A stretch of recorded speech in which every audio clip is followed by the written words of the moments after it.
The following has been brought to you by SJP World Media.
And I don't know better, but as far as I came, it felt like forever. And that WrestleMania.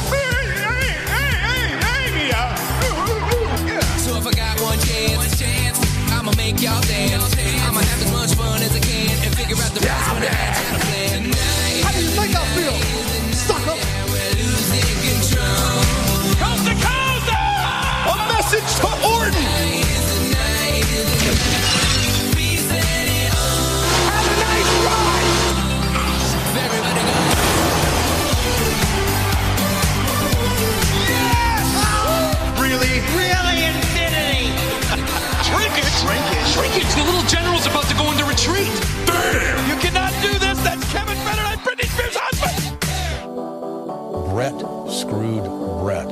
I have no sympathy whatsoever for Brett. I've lost a lot of things, and one of them has been my smile. The MRI showed that I have to retire.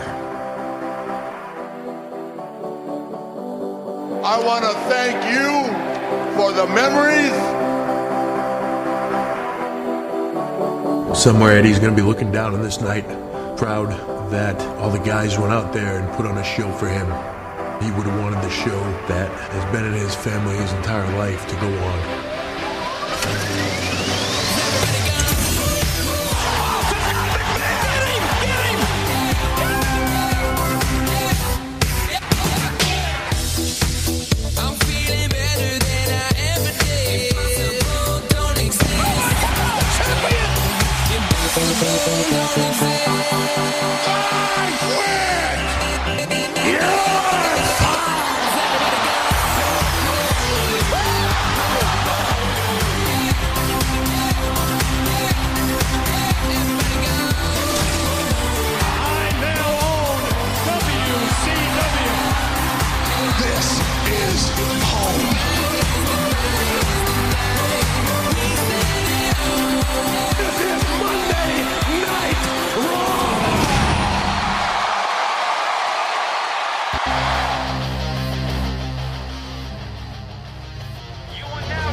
You're listening to In the Corner with BenNy Mac.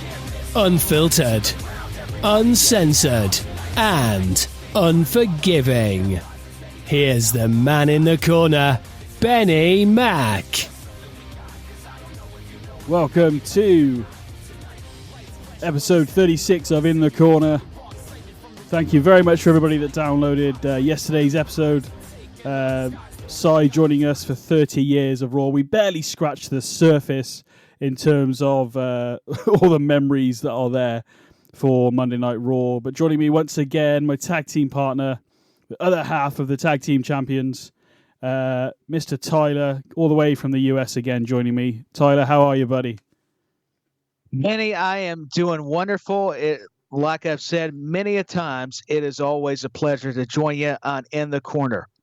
Very much appreciate it, mate. It's a great episode yesterday. I had so much fun with yourself and Sai. So just want to send a a thank you out to Cy once again, the wise man coming on to In the Corner and boosting our ratings. Because let's face it, if this was, we'd be the Sunday Night Heat to his Monday Night Raw in terms of chain wrestling. So we appreciate him popping by and boosting our ratings a bit, Cy. Yeah, we do. I thank you, Cy. Benny, what an episode. Go check it out. It's the newest and latest episode of In the Corner. It's the best moments, at least from our perspectives, of Monday Night Raw. And Cy Powell's the one that writes the big checks. So yes, he deserves it. He's our wise man for sure. He did tell us to stop doing the whole boss thing, didn't he, yesterday? But, it is what it is. Definitely. Yeah, he did prohibit us, and I don't know if that was in the contract, but, he may have to fine me. I hope he don't fire me. I may lose some of the money, but I'll make sure Benny gets the rest of it. It'll have to be in the amendments. I don't remember seeing it in the contract either, so don't worry about it, man. No, it was great to have him on, really. He was. It's just so I enjoyed doing the quiz with you guys at the end as well. I had so much fun. Don't get me wrong, I was powering through quickly to try and get online and get all these sound effects ready. And I managed to get them where I needed to get them. And it was so cool to have you guys do it. Cy wins the first ever In the Corner quiz. 2-1 to Tyler. But yeah, maybe in the future we'll do a bit of more of a longer one. Maybe maybe you can choose a year, like a mastermind type thing or something. But it was good fun. Yeah, the quizzes were amazing, and that's a testament to the creativity of this program. And Cy, I got to give it to him. He's a historian. I should have known better. I should have done the Eddie Guerrero lie, cheat, and steal, and do the run-in while the referee's back was turned. But he's just so talented. I mean, the guy, it's like he had eyes in the back of his head. He saw my attack coming. But don't worry, there will be a next time. And but seriously, it was a lot of fun. And hey, congratulations to Cy.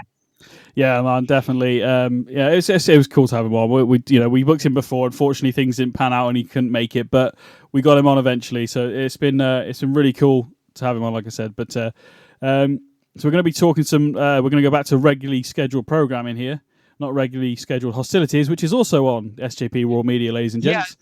Yeah, another great show. Absolutely. So just want to give them a shout. I don't think they know who I am. They don't listen to this show. They might know who you are. You're a bit more famous than me, Tyler, despite what you say. Well, but, well, people are asking me for my autographs. No, you're too kind. I do know Josh DeBoer's sister, Yvonne, and, of course, Ben, or maybe his name's Chuck. I've got it wrong, but I do know them very well, and they've got a great show. They're passionate, man, and that's what you get on that show, RSH. I had trouble with my S's, pardon me. So, but that's a great show. It's cool. I've seen a few live ones, to be honest. I know Cy's been on there a few times as well. But yeah, but we're going to be talking some Raw. I just want to let everyone know you can follow the show at In the Corner WWE. Email the show at inthecorner WWE@gmail.com. And we're going to be talking Raw. So the schedule's changed a bit because we wanted to do the things with Cy, and so yeah, and also on Saturday afternoonish, the SmackDown sort of look back from myself, review, whatever you want to call it, will be up because of course it is the 28th of on the 28th of January. We've got this year's Royal Rumble tie, which we're going to be talking about in a little bit. Yeah, but we do. I'm buzzing for it. Hey, man. I'm buzzing myself for it as well. We got Royal Rumble, and hey, folks, go check out Benny's SmackDown reviews. I mean, when he goes solo as well, because it's just fantastic stuff. Might have to get Roman saying solo. Put it on as the old sound effect. There you go. I think that is a phenomenal sound effect. With all due respect to AJ Styles, if I do say so myself. I mean, let's ask Steve Austin. Do you think I should be using the solo soundbite from Roman? What? Let's hear it. What? Whatever. There we go. So yeah, this takes me back to my radio days, starting to use sound effects to just try and entertain people, basically. But yeah, let's dive in to Monday Night Raw 30th anniversary. Yeah, let's do it. Overall, I think we did kind of cover it on yesterday's show, kind of briefly. Overall, not a bad show. Overall, I think. What are your thoughts? No, it wasn't bad. My impressions were legends still draw. I think you and Cy brought that point up when we were discussing our favorite moments of Raw. The 3 decades, 30 years, hard to believe. That is an amazing accomplishment, achievement, however you want to phrase it.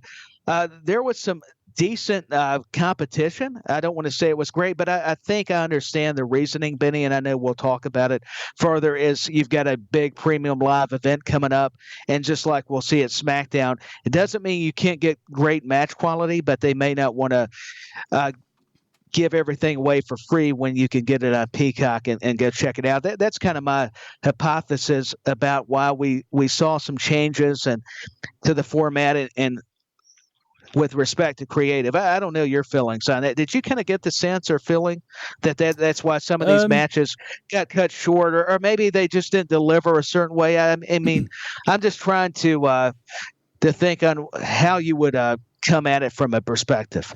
I mean, in terms of the, unfortunately, the cage match, I did mention it on yesterday's show, but unfortunately the cage match got cut allegedly, and it makes sense because of the opening segment of the show with Roman and all that, which we'll talk about in a little bit. But compared to past like anniversary shows, so Raw 1000, 25 years of Raw, now 30 obviously.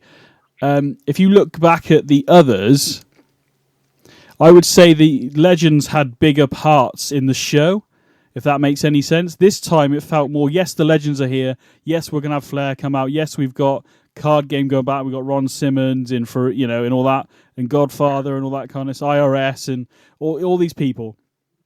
I mean, I do understand. Yeah, oh, sorry, go on. No, I didn't mean to interrupt you, but no, I agree. I think they did feel bigger on the previous episodes of when Raw would celebrate these anniversaries or just have the special occasion. I mean, we saw Hulk Hogan come out and talk, but I felt bad for him because then his mic malfunctioned, and then they're like, get him a new mic, Corey Graves, and then we would see Ric Flair, which was cool. He introduces Charlotte, and everybody gets the big reaction. And for those people who don't want to see the Legends, here's the truth of the matter. People are still reacting to them. So that's why we mean there's still box office attractions, these big names that are Hall of Famers, a lot of them. But you're right. There was a lot of just the backstage banner. Why didn't we see Medusa in the ring, or, maybe not necessarily in the ring, or see APA, the segment with Godfather or Corbin or JBL, or at least a bigger backstage production. I felt like maybe it was due to the format having to change so much that I understand why they did it. But you're right, there was a feeling of, the Legends are here, but they only had time for a couple of big moments, and I don't necessarily think you felt left out a little bit. Yeah, I don't necessarily see it as a bad thing though, because I appreciate the Legends, definitely. I've got favorites, as we spoke about the other night, and you've got favorites. We've all got different things, but I kind of liked it maybe we could have had a tad more, but I quite liked it in a way that I don't want to feel like the Legends aren't there, but at the same time, not taking too much time away from the people that are leading up to a paper. Maybe that is the main crux of it, because we are so close to the Rumble. Maybe that's what they have. They got to fit these stories in to get to where they need to get to for Rumble, maybe. So, I mean, one of the bigger ones, let's face it, was Taker coming out. Taker was huge. American Badass as well. Excuse me. No, I think you're right. That's all I was going to say. I think that's correct. You like to see the progression of the current storylines without the Legends. Sometimes it would overshadow the new talent, and I'm glad you brought that up, because sometimes I forget. It's even the basic the point of view that you enlightened us with, BenNy, and I was just going to say I concur. Yeah, it's just I think, like I said, close to a pay-per-view. Sometimes, I mean, when I liked it when Heath Slater did the thing leading up to, I think it was maybe Raw 1000, with the Legends coming out every week and beating him in seconds and squashing him. That was funny. But I think there was a time and a place. If you're going to do it, okay, maybe we could have had a bit more. But I don't want things to be taken away. So for argument's sake, I was a bit worried about LA Knight, because obviously Taker interrupted him. And they've built LA Knight up, and I think LA Knight is up and rolling, really well at the moment. And it's just a case of... Like, it's just I don't want him to be destroyed by the Undertaker, because I feel like that would take away from his stock a little bit, in a sense of he's got a big match coming up. So like when you haven't got a big match coming up and stuff like that, that makes more sense. But to have him be destroyed, within seconds or something would take away from him a little bit, leading into that big match with Bray. Sorry. So Bray, does that make sense? Yeah, it does make sense. I think too, you could look at it. He's getting that rub, that it didn't damage him, like you said. He didn't take the choke slam. I didn't mind the tease by Taker to LA Knight. And LA Knight, I'm so glad that he's reverted back to the personality we all know him to be from NXT and then before that, prior to coming into WWE. And I liked that Bray snuck up on him. And I liked how the Undertaker's music came out and talking about kind of giving the illusion we were going to get the old dead man. But wait a minute, we're getting the biker gimmick that was, I think, at the end of the Attitude Era, maybe the beginning of the Ruthless Aggression Era that was so famous. And I enjoyed it. And LA Knight, you kind of had the feeling a legend was going to have to come out. He was talking a lot of the smack and talking a great game. The guy knows how to cut promos. He's got the energy. He's charismatic as LA Knight and talented in the ring. And we're all curious to what's going to happen at this lights out match for Royal Rumble, and we're going to get there. And this all led to it because it was a preview in a sense to Royal Rumble, and to see Bray come out there with a lantern. And at first you think, well, is it really Bray? Because we've seen Uncle Howdy on Raw. We don't know if this is really Bray, and then it revealed himself. Oh, it is Bray, and it was cool. It was the passing of the torch moment because Taker, once he choked LA Knight to tease for the chokeslam, he threw him over to Bray to execute his sister Abigail, and then whispered in his ear, and that's so mysterious. That's kind of going back to the nuances of psychology that is so epic between when Undertaker's involved in something and Bray Wyatt. These guys are just masterful storytellers representing each's generation. How do you feel about that? Because I'm wondering, what did he say? There's been a lot of memes going out in there and stuff. I think he said, what you should do is, Bray, you should listen to In the Corner on SJP World Media. No, there's been... That's what he was saying. No, I think that's exactly what he was saying. And Bray was like, yeah, it's award-winning. There's a lot of, forget the Oscars over here. I mean, it's, Dave Meltzer gave it 100 stars. Even if you don't like Meltzer, he gave it 100 stars. So I think it's fantastic. I couldn't have said it better myself. That's exactly what Taker was saying. He's like, can you imagine BenNy on that bike down there? He would look killer. That guy would look tough. I mean, that's what I think he was saying. Bray was like, I think, he could be part of the Wyatt family. I could see Benny Mac joining me. Let's do it. Let's discuss the booking backstage. No, I think it should, I feel like maybe it should stay a mystery. We shouldn't know. Maybe years later when Bray, if he ever does like a biography about his time as the Fiend and Bray Wyatt and all this kind of stuff. Mm-hmm. But I think it's I feel like he's almost passing the torch to Bray to a degree.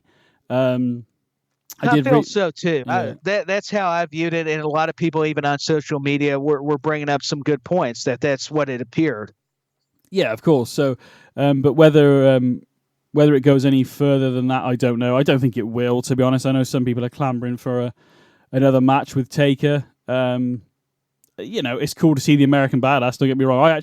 I know some people prefer, and I do as well, don't get me wrong, the whole, the dead man, the caskets and all that kind of stuff, the old school. You obviously do a fantastic impression of Paul Bearer.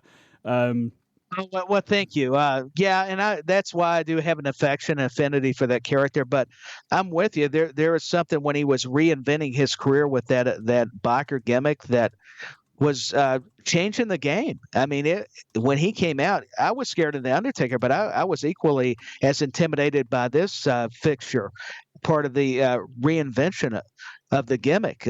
So I'm with you. I really enjoyed it. I'm glad they kind of did the gong and then you heard the Kid Rock song. That was a nice transition. I liked the Kid Rock song. It was what he returned to, wasn't it? A Judgment Day back in, I think, crikey, what's that, yes. 2000? No. So, Yeah, it was Judgment Day, but I'm sure you've got the year correct. If you listen to me and Si on the quiz, we should have got the Brock Lesnar question, but we were in the ballpark. BenNny said, but we were wrong, even though Si won. I'm glad to say that we were both off on that one. We're both kicking ourselves, at the same time. Don't worry about it, man. Don't worry. But yeah, no, it was cool to see. Very cool to see Undertaker. But the little whisper, I think, is a nice way of kind of, again, I've already said it, passing the torch a little bit. What he actually said, I have no idea, to be honest. And if it stays like that, nobody does. I'll be happy with it staying like it as is. I feel like maybe because I know Bray's character, maybe the Fiend character a little bit, but it's not really the same as Undertaker in the sense of taking souls and all this kind of stuff. But no, it's not. I mean, there's some differences, even though that's a spooky character as well, the Fiend, and even this Bray, the Eater of the Worlds. It's kind of like a mixture of some of the Fiend and his original character coming in on the main roster. Would you agree? I mean, I kind of feel you can see some similarities with each kind of personality. We talked about it as Bray facing personalities. It looks like maybe he's facing actual characters in Uncle Howdy. I'll just be honest, and I'll just add this. Alexa Bliss, to me, I don't want to say Bray's story is getting stale because there's a lot to be told in his general story overall, but Alexa Bliss has just been so good playing this demented, darker incarnation of her own self. And the line she addressed to Bianca Belair about ripping her face off, there's a lot of her promos where I don't believe it. I believe that line, and that she was convincing, and I love how she was sitting in the mirror. I know I'm kind of going back and forth here, but we're talking Bray, and you wonder, are we going to see that? We're seeing signs of the evil Alexa in that Royal Rumble. What are we going to see? It's getting near WrestleMania season that they normally start the execution of these bigger climaxes regarding their storylines, and I've just got to give her a lot of credit. And this is going to be unpopular, but as talented as Bray is, I think Alexa, pardon me, is probably doing just as good a job with her role as Bray is. I think there's a bigger story to be told here, definitely 100% in terms of because when I saw Bray on Raw, obviously coming out to deal with LA Knight, I wondered if we might see a backstage interaction between them, like just even if it's just walking past each other and almost like staring at each other. But obviously the logo of the moth is appearing when Alexa's appearing now, so there's unfinished business there because obviously Alexa turned on Bray, Fiend, at Mania, and then not long after that he left. Too. Yeah, that's what I'm wondering too. It doesn't mean they have to be together. Maybe they'll actually feud against one another. Quite possibly, yeah. What that looks like, whether that comes to, or maybe that kick starts at the Rumble, maybe because Alexa is going to be there taking on Bianca for the Raw Women's Championship. So, but we'll see what happens, I guess. But again, it's one of those storylines that hasn't quite made it to the forefront yet, but it's starting to build, isn't it? I think with the groundwork's being laid, and so man, it's going to be cool. Yeah, and we have to be patient. I have to remind myself, BenNy, because I know a lot of people, I get it. It does seem like there for a long time when he first returned and was on SmackDown, it was starting to sound similar, and I get a lot of the critiques with Bray, but you can't help but be just captivated by the way the man can articulate his promos the way he knows how to. It's just sometimes that's some of the more fascinating aspects to the whole promo and psychology type of mindset for pro wrestling or in sports entertainment. We have to remember, no offense to the traditionalists, because I agree with a lot of what they have to say, but this is where I disagree. It is sports entertainment. That's what WWE prides themselves, even though it's still wrestling and it's got wrestling in the name. It's all about making the movies, like what Si and yourself were talking about, and I chimed in a little bit when I could think of something. But this is a prime illustration. That's why Bray fits the mold with WWE, where AEW, I didn't see him fitting in quite as well, or if he had to go somewhere else. This is the company for him because he can be creative. The writers he's got, they can come up with different concepts. I hope that makes sense. I'm trying to find the logic to why Bray is successful with WWE and why his character flourishes even amongst his detractors. Yeah, I don't think. I don't know, but I don't think because we saw Bray. Obviously, he was he was in Nexus, wasn't he? Initially, Husky Harris. Yeah, he was. Husky Harris. Yeah, but when he became Bray Wyatt, I feel that is definitely a better. Well, it obviously is a better fit because a lot of people were so happy to see him back in WWE when he returned. Obviously, at Extreme Rules. So I think we just got to be patient. If you look at the bloodline and how it all started, it started in the the pandemic era, with Jay and Roman, then Jimmy, and then fast forward, we've got Sikoa in there, obviously Paul Heyman. So, and even we'll talk about that segment in a moment, but even the way they did that segment at the beginning of Raw was really good because it went back months, back to like July almost of last year. It did, leading all the way to now. So yeah.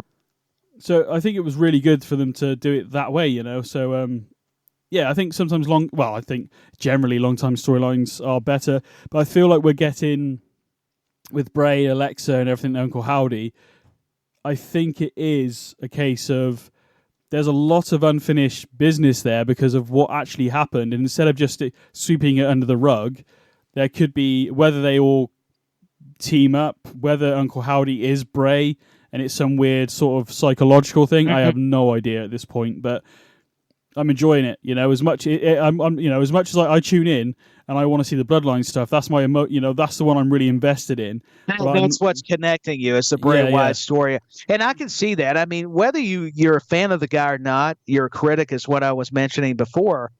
Just using another term, it's hard not to be compelled by what he's saying. I think Bray would definitely do well in Hollywood for horror movies or kind of the spookier presentations, and I think it resonates with WWE because even with wrestling, that entertainment aspect of it is what I'm kind of figuring out now after being a wrestling fan. That hey, there's this other side or different genres even within the one genre, if that makes sense. And that's where, like you say, who knows where this is going to lead between Alexa, Uncle Howdy, or Bray Wyatt. Do I feel like maybe it gets monotonous? Sure, but sometimes you have to have it do that to be able to tweak it or make the changes, or like you said, let it build, give it the time. And the bloodline was a great comparison because that's another one. You had to let it breathe and look at where it's came, how far, the trajectory of the bloodline storyline. So another fantastic point. We'll see what happens. Obviously, we'll talk about LA Knight and stuff in the whole the blackout and lights out match, whatever the hell it's called.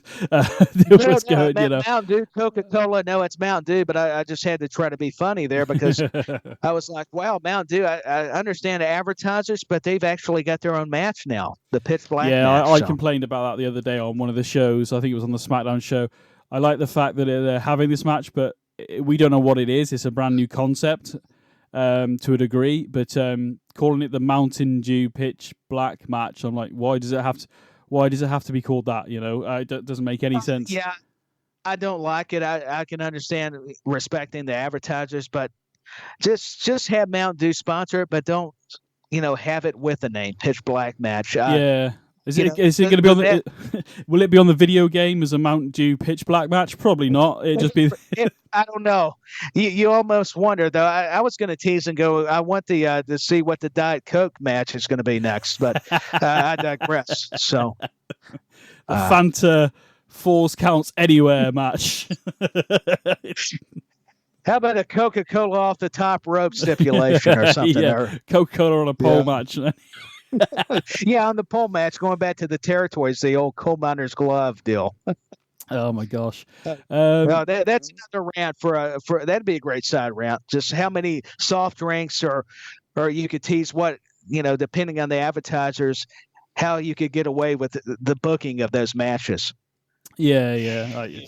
I don't like it. Anyway, Undertaker turned up. It was cool. It was a nice little moment. He basically fed LA Knight to Bray Wyatt and, hit the Sister Abigail and everything. And there was a moment where Taker kind of walked towards and they had a bit of a staring contest. And then basically Taker whispered something in Bray's ear. We don't know what it was.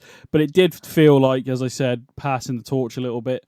And it was a cool segment. It was cool to see the American, the Kid Rock music as well. And the motorcycle, it was cool. It was terrific. Yeah, I agree. It was just an iconic moment. Anytime Undertaker, I mean, let's face it, as big as Hogan was in his heyday and as great as Ric Flair is, to anybody that watches WWE, who's been that loyal guy for so many years and been that figure, it's been Undertaker. Of course, yeah.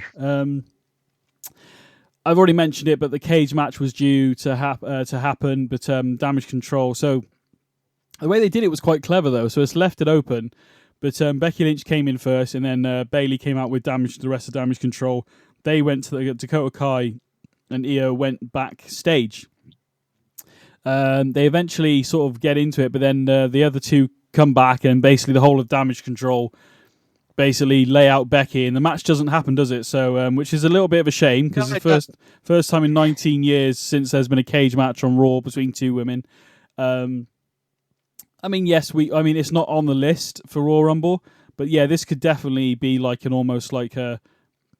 they've got the time and they don't go too bad, it could be one of the moments, a bit like when Seth Rollins turned up on NXT and had Becky Lynch get in the ring and demand a match with Bayley right now. Right here, so it could happen at Rumble. Whether it's a cage match, I don't know, but it could still happen. Or even just a face-off in the Women's Rumble, which would add to the story going forward.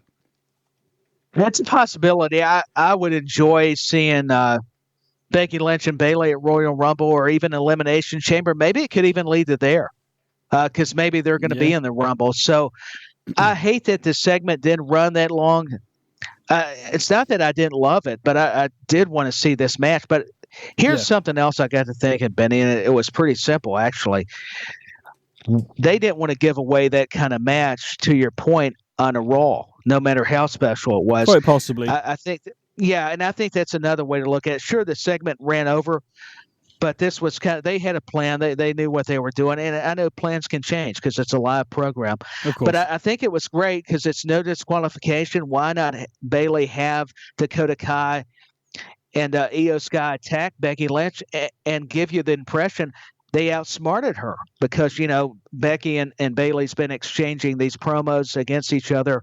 So eventually the heels, the villains, have to have that week where they seem one step ahead of the babyface, and where the babyface is vulnerable, and that's what you could see depicted in the steel cage. Well, I mean, I'm just thinking here, sort of thinking about it. I know we're talking about the Rumble yet, but what we could see in the Rumble, like I said, they could be in it. Maybe we have the Damage Control dominate the Rumble for a little bit, or three, and keep throwing woman after woman out, and then somehow somebody else comes in and Dakota gets eliminated, then Io gets eliminated, and Bayley's left on her own, but manages to eliminate the person that eliminated her comrades. But then as she's catching her breath in, oh yes, I survived, Becky Lynch's music comes on, and that's when the brawl breaks out in the Rumble. That would be quite cool to see in itself. It may not last long, but that would be quite a cool build up to, the fact that we didn't see this cage match on Raw. So it would give us, it would salvage what we missed out on the cage match on Raw. No, I like that scenario. And the Royal Rumble matches are all about building the storylines. You just have multiple participants. So I think that's a good analogy. I would, now that you've relayed this information, I want to see it transpire now. It would be quite cool to see. You're giving me ideas now. Yeah, it would be quite cool to see. Exactly. We have a Miz doing a promo later on in the show, basically saying, how can I not be on the card, and et cetera, et cetera. I beat Roman Reigns for the Intercontinental Championship on Raw. I think it was Raw 1000. Maybe it was 25 years Raw. I can't remember, but it was a good match at the time. It was. But Kevin Owens comes out and stuns Miz and basically vows to, beat Roman Reigns or die trying at the Rumble. So it was a nice little thing to keep that match ticking over. all that kind of stuff. It was a shame we got to see The Miz, but The Miz has had some big moments at like anniversary shows, to be honest, in terms of Raw. He has. I mean, he's been a staple. If you think about Miz TV before that, it is a shame, but I get it because Kevin Owens is in that main event picture. So in Roman Reigns, we had seen him. So that's why. But you just feel bad a little bit for the Miz because even though he's great at selling the stunners, he's always the guy you want to see get beat up because he's running his mouth. He is just so talented, and he's one of those guys. I'll admit, Benny, I wasn't a big proponent of, but the more you watch him and the more you know behind the scenes how much work he puts into his lines and even maybe improvising, you can't help but admire the work ethic of The Miz and what he's been able to accomplish during his career. I personally loved it when he cashed in and became WWE champion. Just the fact the faces of the fans. That's the Miz girl, obviously pulling the right face. Yeah, the meme where she is not very happy, but it was genius. I mean, and that's a great heel move. And nobody, the villain, you got to do that. I think a lot of people didn't think it would happen. I genuinely think that. So I was so glad when it did. I was a Miz fan for a long time when he dropped that whole chick magnet gimmick and changed obviously he's gone on and like sort of his characters evolved over time, but when he dropped that chick magnet gimmick and became more serious with the trunks and the kick pads and everything, I don't know, I kind of liked the character really, but when he became WWE champion I absolutely loved it because nobody thought it would happen basically. So it was the impossible that makes us get excited. Like, oh, they went there. We didn't expect it. And it was a good kind of surprise, at least for those who like The Miz like yourself. But I do. I respect him. And at first, I was not a huge fan, like I aforementioned. But I respect his body of work. He has done just tremendous. And I think it's due to time, too. Like you were saying with the segments, they just needed to fit at least a segment where he could speak his piece, meaning The Miz, and get Kevin Owens to stun him and get the crowd reacting, and where Kevin, like you said, could cut the promo on Roman. So, it is what it is. But I would have liked him to have more time if it was allowed. It's ironic, isn't it? Because we talk about Raw every week, and sometimes it's too long. But when there's stuff like this, and stuff gets cut, we're like, oh, I just wish it could have gone a tad longer. But I think that's the point because about fast. Yeah, but I think that's the point really because there are this was quite a good show overall. I'm not going to say all of it was good, but like it was exciting to watch because it was a 30th anniversary of Raw. But once a week you watch SmackDown, and it's on for an hour and a half or whatever, and there's just enough in there to keep me wanting more. Yeah, and I think sometimes I wish it would be longer, but we've wished that before, and we ended up with a 3-hour Raw, and we don't necessarily need it to be 3 hours every week, to be honest. So, but this is one of those. This is like if we still had the old schedule of Raw, 30th anniversary of Raw, we're gonna have a 3-hour special celebration. That would have been fine because it's 30 years of Raw. To have it 3 hours every week is quite, as we've spoke many times, it can be quite hard to get through. Even though sometimes the shows are really good, it's just hard to get to the end. Sometimes, so it is very difficult, but it is funny. You brought up the point that we're normally complaining all Raws or marathons, and these type of episodes go by so quick. It's astonishing when you think about it. Yeah, it is. Yeah, we ended up with a match between Sonya Deville and Bianca Belair. We had Ric Flair, as we mentioned earlier, introduce Charlotte. Belair came out as well, and we had the two women's champions kind of talking to each other. And then Sonya Deville came out and was demanding the spotlight. Ended up getting a match with Belair. Belair beat her after hitting the KOD, which was good. Nothing spectacular in terms of that, but it was a cool little moment, and it leads in quite nicely for Rumble. I mean, in terms of the women's divisions, we need a bit more stuff going on, I think, don't we, in both Raw and SmackDown a little bit. And it's nice to see Charlotte Flair back. But it is nice to see Charlotte back. The only thing I was going to say, it wasn't that the match was bad. I think sometimes we had so many memorable segments. I'm trying to think, was it the Taker Bray Wyatt or DX segment before that match? I'm trying to remember. I think it was before the DX one, I believe, but I could be wrong on that. Oh yeah, no, it was after actually, because I'm pulling it up now. No, you're fine. I couldn't recall until I just saw it, but yeah, I'm happy for Sonya Deville, and we're seeing this week in and week out. I think she did some of her best work during the pandemic era when her and Mandy Rose were feuding. I actually thoroughly enjoyed that, and then it's nothing against Bianca and Deville. They were working hard, but I think some of when you have matches with Imperium and the Street Profits, and they're getting that veteran Hall of Fame rub from DX and Kurt Angle, it was just hard. The fans felt like they were kind of just always sitting down, and nothing wrong with that, but they wasn't as up during this match, and I guess that's where I'm kind of looking at it. It's not that the match was bad. It's just sometimes you can have a good match, but if it's like the energy level wasn't quite up to par for some reason, it was a little weird. Yeah, I mean, I don't think there's enough story there for fans to be excited about. I think that's the general. But like you said, there's also other moments gone on. We've had quite a big opening segment to the show. So, Exactly. I get where you're coming from. Yeah, to be fair, though, I was trying to say that out of respect to both these ladies. They worked hard. Like you said, it was a solid match. It just felt a little underwhelming, but I'm glad Bianca, she needed to win to look strong to continue her path against Alexa at Royal Rumble. But Sonya Deville, let's give her a lot of props, and I am happy Charlotte's back. I think it's a good change of pace to see her as the babyface, but I got to admit, and I must admit, that I love her as a heel. Because, I mean, it seems to be in the Flair DNA.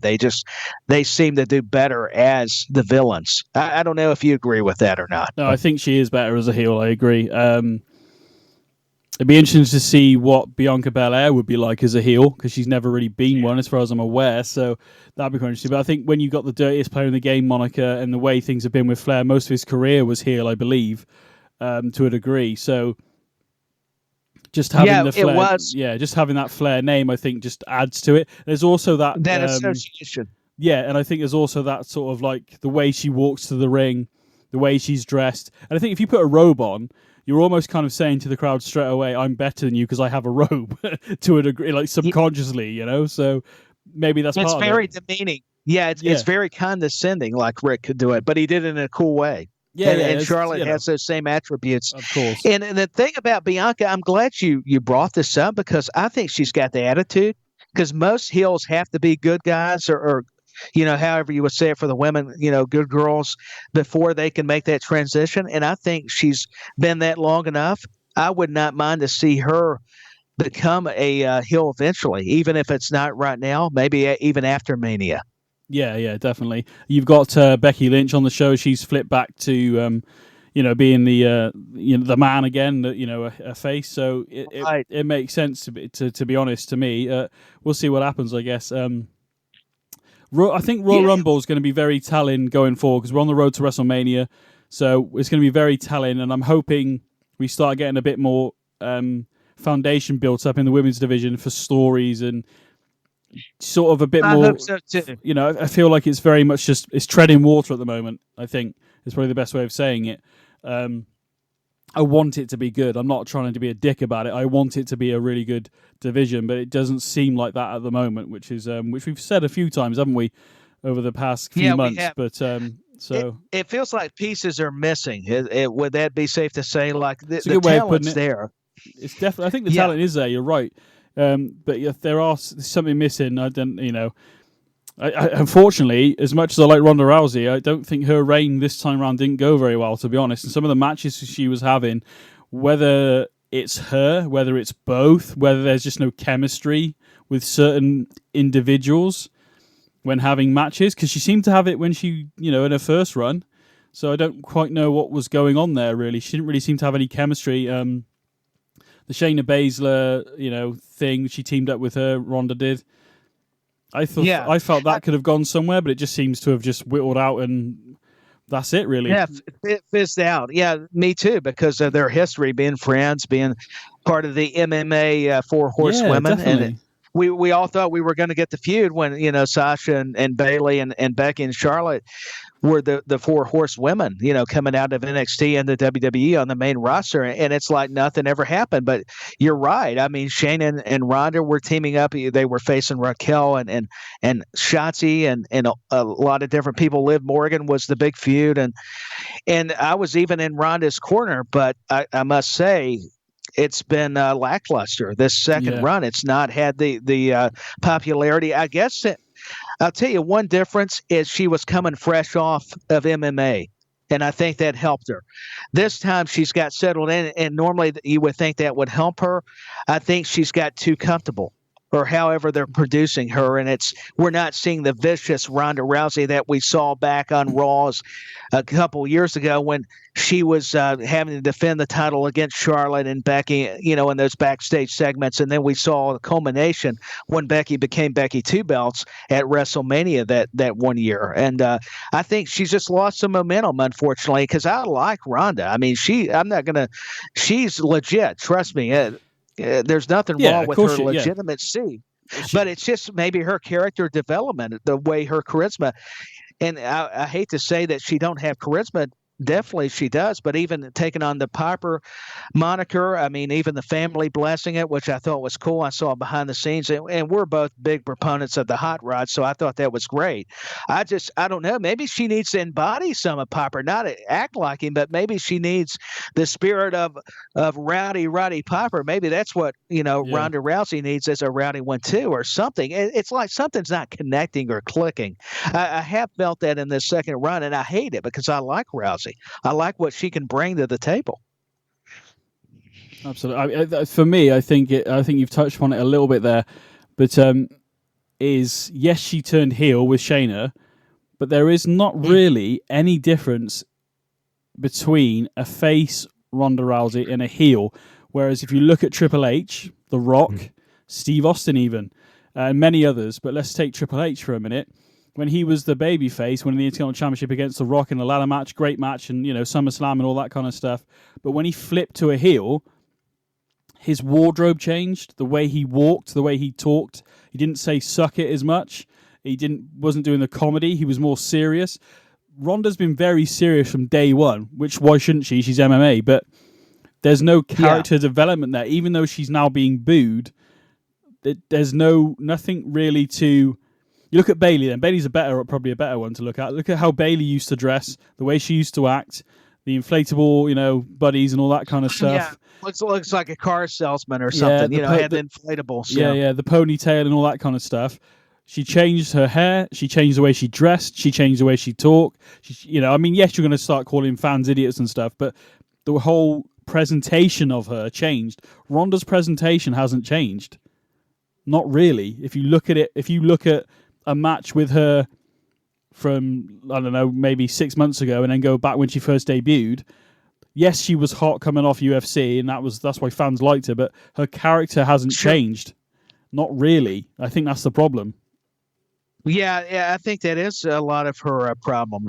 You're hitting on it, and not just touching on it. You are talking about it. It's just, there's a disconnect. I mean, she's not connecting with the audience. I'll just go back to that point. It's just, it's very difficult for her now. I think because she, like we're both saying, she had such a popular run when she first got into the company, and then there was that absence, and I respect that. She was starting a family and needing time off like a lot of them do, and rightfully so. But then when she came back, then that was cool. I think it was back at last year's Rumble where she surprised everybody and won and eliminated Charlotte Flair. So it's just, so that made sense for Charlotte to be the big surprise for the last SmackDown of the year, of last year, to, ruin Ronda's success, in the storyline. But after that, we've not seen Ronda. Now she's absent again. We've seen her with Baszler.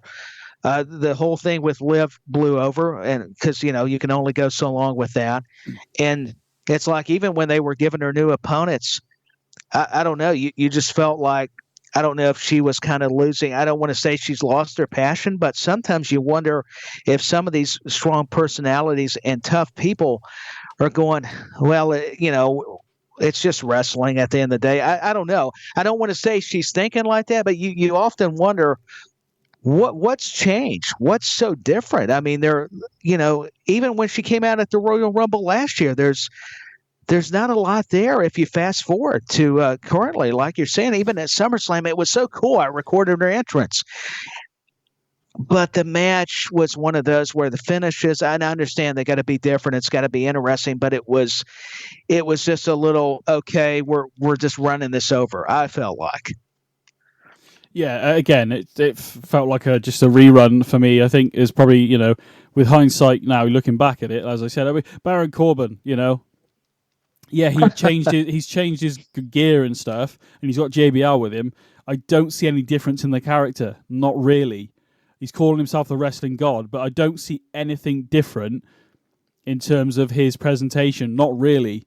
Apart from the way he's dressed, the way he talks, the way he acts, he's bloody good in the ring. I actually rate Baron Corbin quite a lot. I love the Lone Wolf days, as I've already said many times on this show. But again, yes, he's got JBL with him, but other than that, there's nothing much going on. He's talented, but yeah, it's not much change in his presentation either, like with Rousey.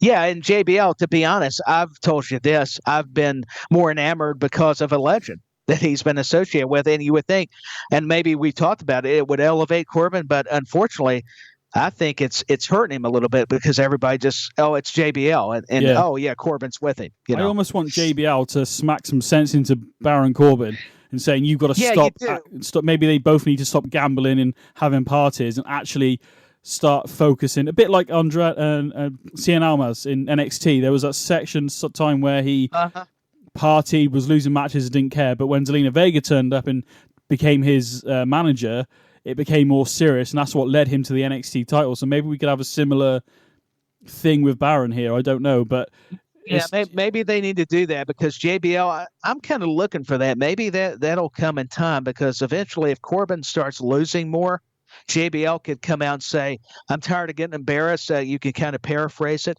and he could call out Corbin or get him after the match and slap some sense into him and go, listen, I've got to beat some respect into you for you to be successful. I'm going to do it. Just kind of using some of those anecdotes. Not that that's got to be the promo, but you know what I mean. Yeah, no, I know exactly what you mean, though. That makes perfect sense, to be fair.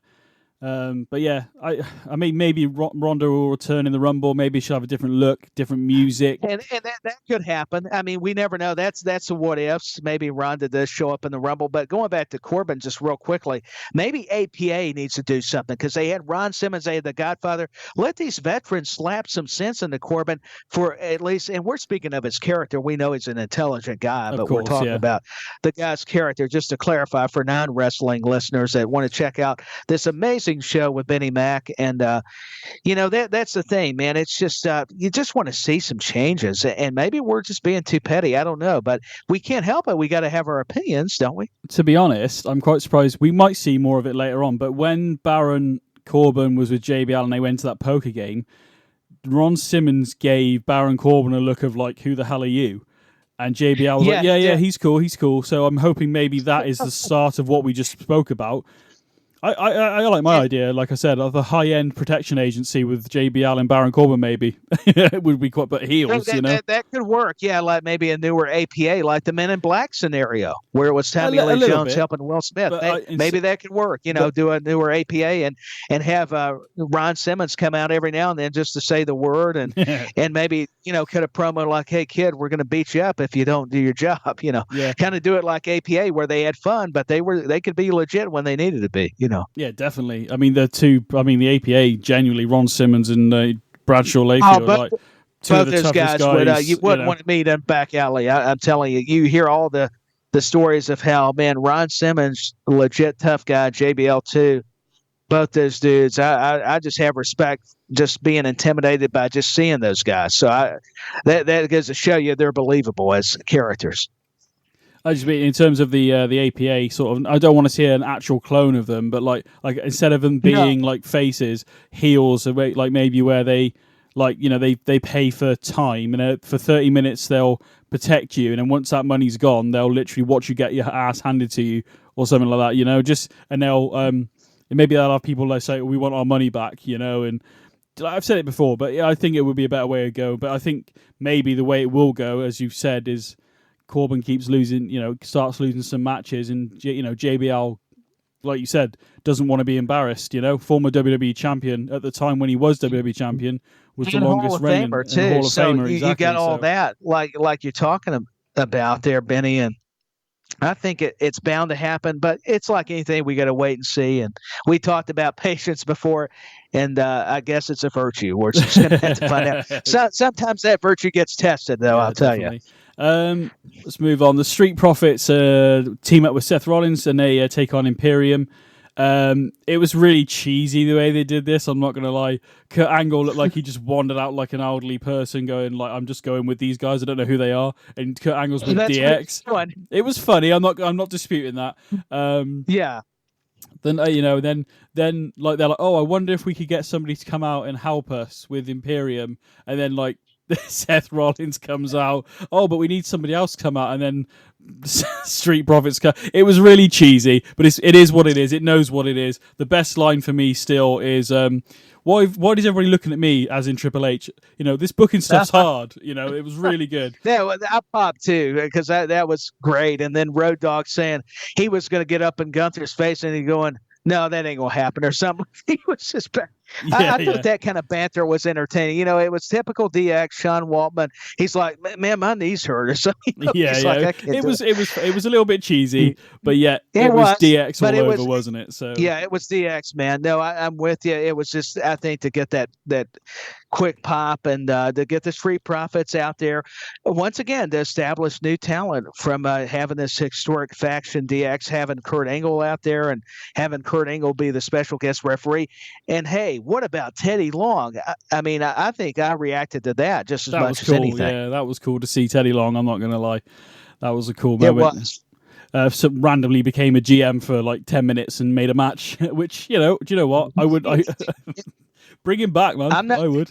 Yeah, I'm not hating it. And you think about his history, man. The guy started as a referee, I think back, and maybe it was NWA, still WCW, and then look at his career in WWE. I mean, he was doing so many different roles, and the GM role, seemed to fit him. And he was like holler at you player and stuff. And his shrug, man. Teddy just always had that charisma. So you loved when he came out and like with MVP, it's perfect example when Kane. That episode of SmackDown where Teddy Long's like, oh, I've got an opponent for you, when MVP was talking like he don't even need to compete, and then he introduced Kane. That was during the draft of that one year. So it's just stuff like that. I think of Teddy Long getting in the limousine and Undertaker being the driver. That's some good. We talk about Raw moments, and we will talk about some SmackDown moments. I'm sure there'll be an anniversary show. That is SmackDown moments. Oh yeah, they're starting to blend. That's what's happening. It was good. The match was okay. The Street Profits and Seth Rollins to get the W as well, which is good. I don't want to say it's a throwaway match, but it kind of is at the same time in the nice way possible. It was a good match. It was a good setup. A bit cheesy, but overall funny and entertaining. So. It was. I think that's what they were doing with the fun, entertaining. You had Jerry Lawler back on commentary, which he was always hilarious with JR, and then him and Corey Graves giving Kevin Patrick a hard time was hilarious. That's some good moments. And the match was okay. I like Gunther and Imperium so much, and I get why they're preaching professional wrestling. We respect it as a sport, and DX represented the opposite. They were more sports entertainment, like you're saying, cheesy, funny, kind of the adult stuff during the Attitude Era. And Street Profits have that athleticism, but they're more entertainers. And Seth Rollins has the whole package. The guy's one of the top stars for a reason. And Kurt Angle, it was cool to see him in this spot. He was to see him, shove Gunther was pretty comical. It was cool, but yet it was like, well, we just needed that spot because it's Angle. But if Angle was still in his prime and he still looks like he could go, I would have loved to seen a Gunther Angle match, to be honest. That would have been awesome. I'm not hating. Yeah, that would have been great. And I love Imperium, man. I love the UK stars that, I know they're from different parts of Europe, but these guys, Street Profits, they're growing on me. Man, Montez Ford, I think he flew out of outer space. My goodness. Yeah, he can get high. The guy's just extraordinary how he can his leaping ability. I think a former Army Ranger, so he's used to being leaping out of a lot of places that were high off the ground. But I think it was cool for them to get the win. Seth Rollins, he's established enough. He's given them, their just due. So it helps elevate them, and also Imperium too. They can take the loss. I mean, that you had Gunther and Triple H sort of face off. That would have been a great match as well. Oh, that would have been a great match too. Yes. I think Triple H and Gunther would have been just tore the roof off the place. I think that's like Angle. That would have been another great match.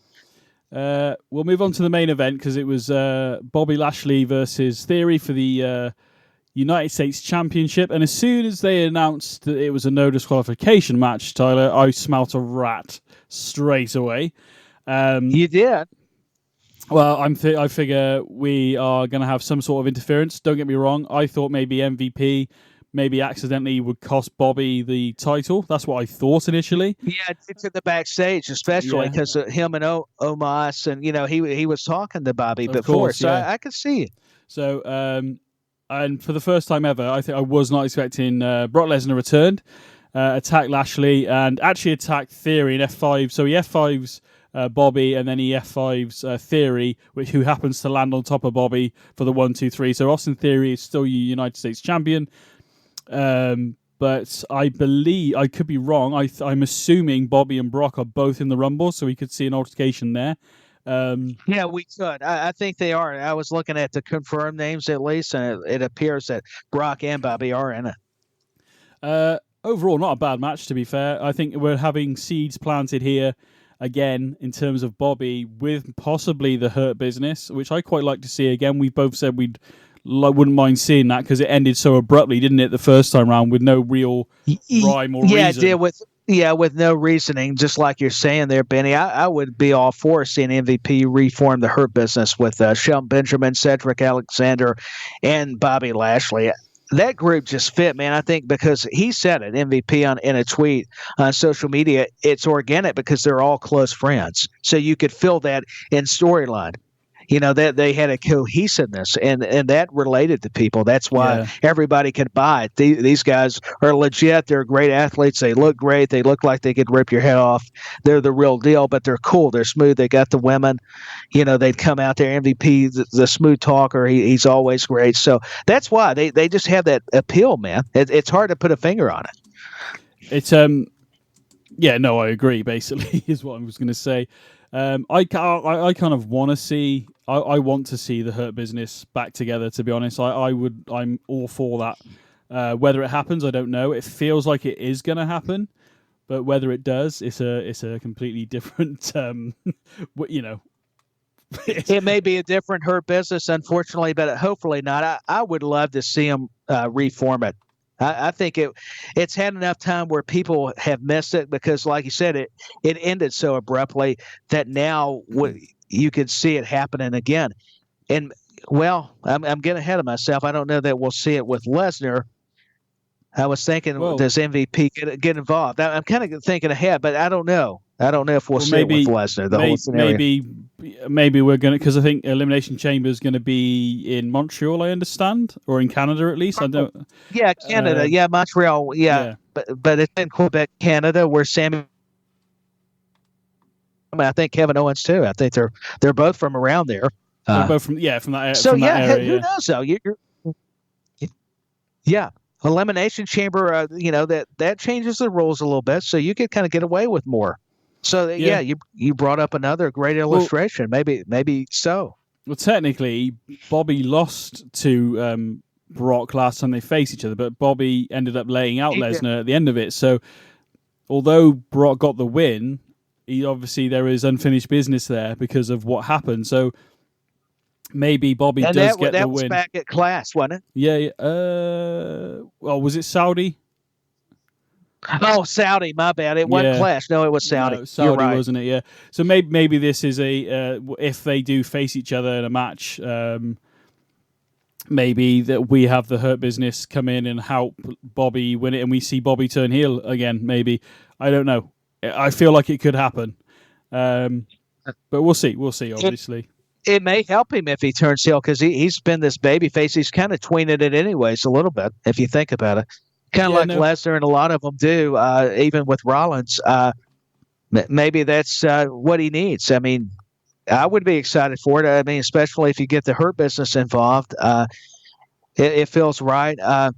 But no, the match. I mean, what were your thoughts, man? This to me, I felt like this was.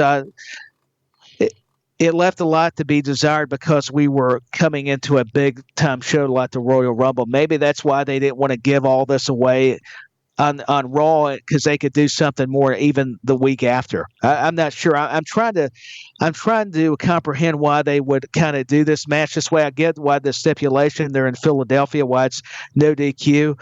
And the match was good, don't get me wrong, like you were mentioning, but it did seem there were certain parts where it kind of felt blah, you know what I'm saying? Yeah, I mean, I think just by the end of the evening, I think that a lot had happened, and I think it's just we just reached that point of like, okay, but how many times can we see Brock return as well? I don't dislike the guy, but how many times can we see this guy return, this way? 'Cause this is not the first time that he's returned this way. It's not. So just something a bit different is what I'm getting at, I guess.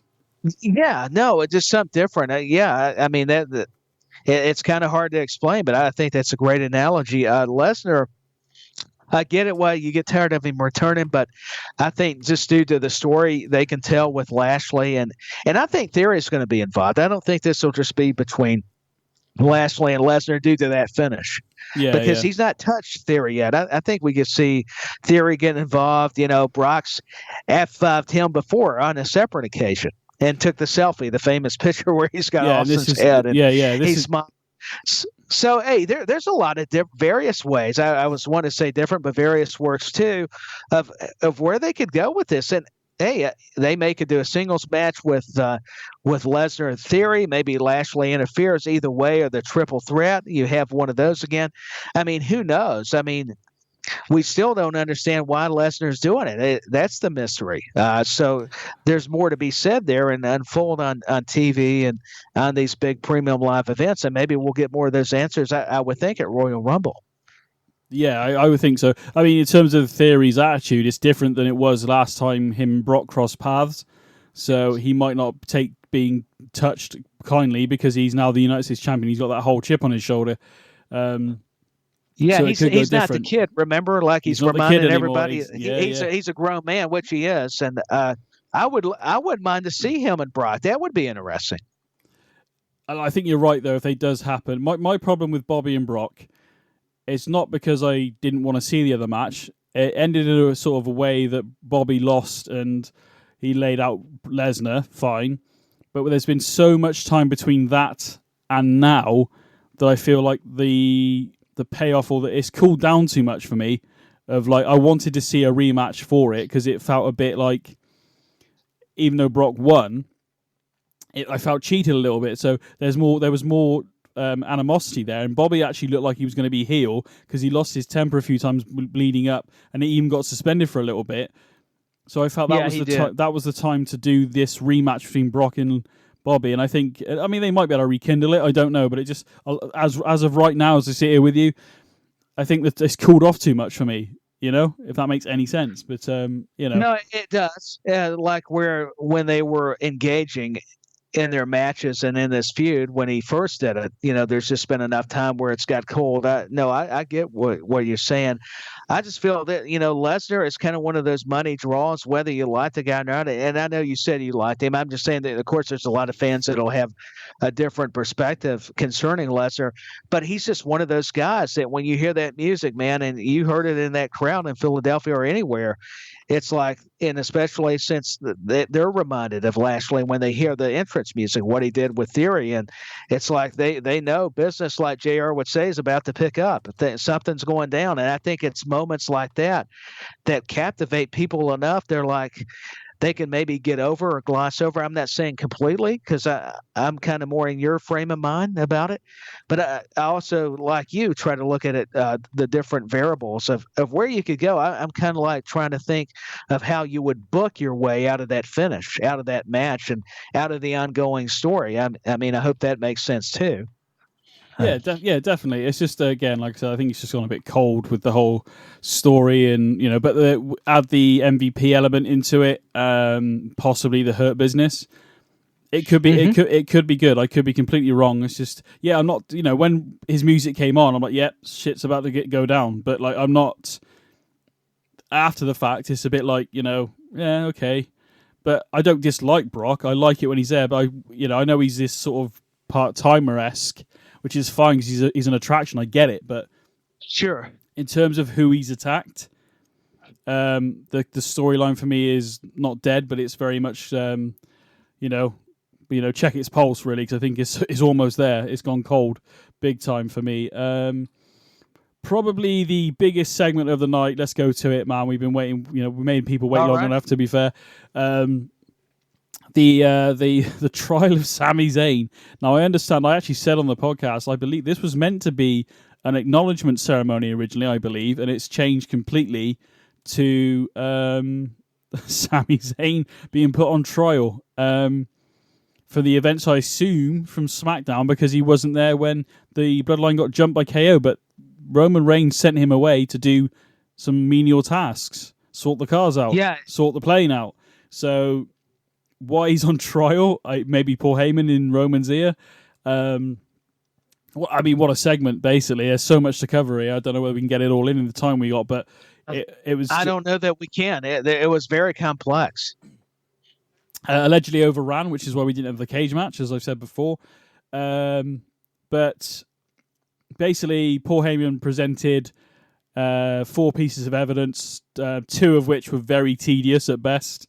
When he pushed past Roman all those months ago, I didn't even notice it when it happened on TV.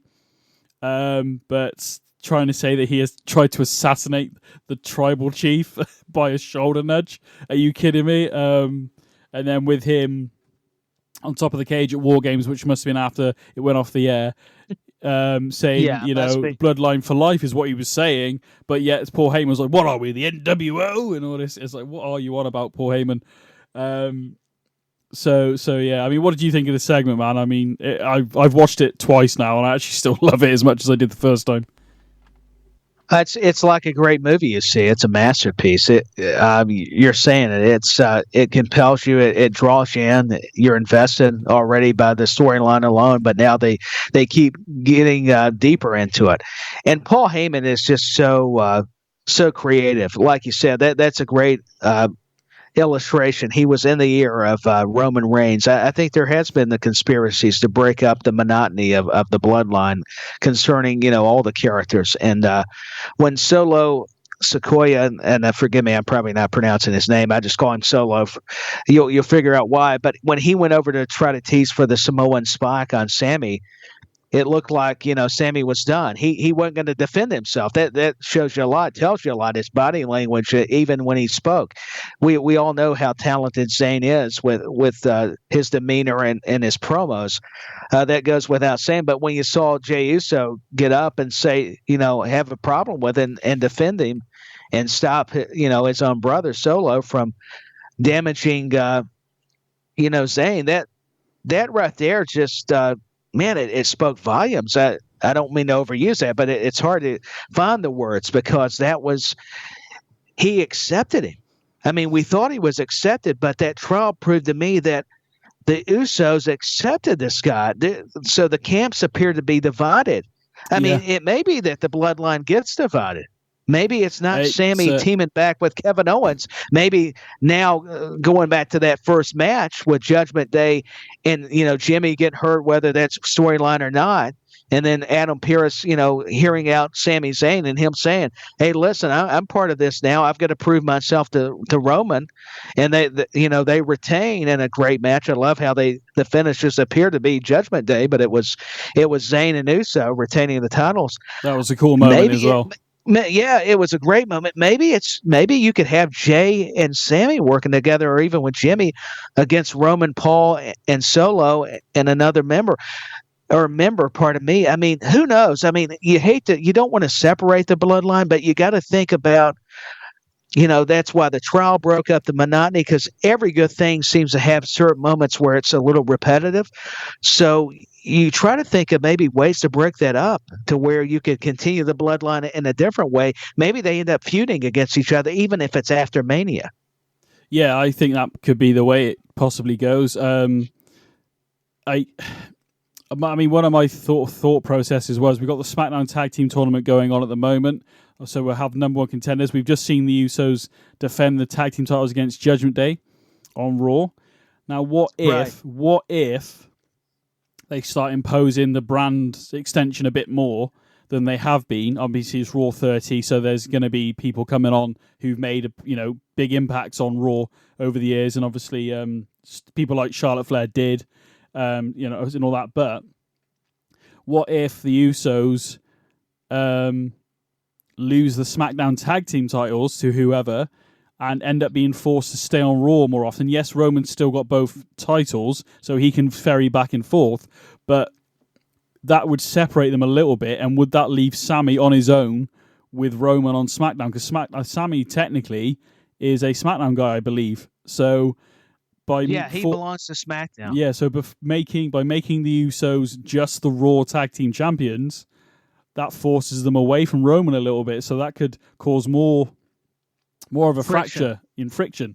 So I don't know how they're going to go with it. Obviously, they are defending. My buddy NJB didn't even realize, when they had the tag team title match, didn't even realize it was just for the Raw tag team titles. He thought it was for the Undisputed. I feel like maybe this is a test to see how we can get the titles off, possibly Roman at a later date. I think you're on to something, because we're already hearing the rumors, and that's what they are. But you can't help but think there's some merit to it, because both of them have, whether it's the Usos or Roman, have both these titles, and you got to think of ways to get at least one of them off. It would be quite telling, I think, maybe if at Money in the Bank we have, instead of having a mixed like brands Money in the Bank, maybe we have a Raw Money in the Bank match and we have a Raw. And a SmackDown Money in the Bank match, So we have two. So we do that with both titles, women's and men's. But Roman obviously holds both of those titles. Roman could be in for a very bad night one night if one guy decides to cash in on him for maybe the Universal, and right after the other guy cashes in for the WWE title. Or even, so I don't know. There are several ways you could get one of these titles off Roman if need be. Yeah, that's a great concept. I like how you're thinking. I mean, I like each brand having their own Money in the Bank match. So it's hard to disagree. You bring up some very, just fascinating scenarios. But obviously, it depends on how it goes, really. But I think there are several ways. That's any of us. I mean, that's any of us. Even if we come up with some what we feel is decent ideas, it's easy for us. But that's the fun about these shows. So yeah. I'm like you. I mean, I'm intrigued by where this is going to go.